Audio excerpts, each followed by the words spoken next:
How to erase your iPhone. So here is how to erase your iPhone completely. This will delete all your data and settings and restore the device to factory condition. This is especially useful if you are selling or giving away your iPhone.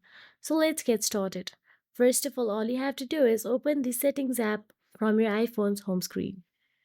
Once inside settings app, scroll down and tap on the general option available in there.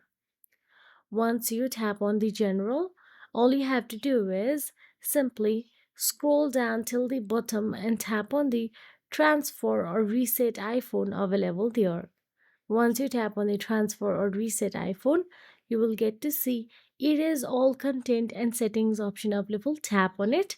Then all you have to do is simply tap on the continue option available on your screen. So once you tap on it, you'll get to see all your data is available here. Tap on the continue, enter your passcode if prompted, and confirm and follow on-screen instructions. So that will be. If you found this video helpful, please like, share, and subscribe. And thank you so much for watching.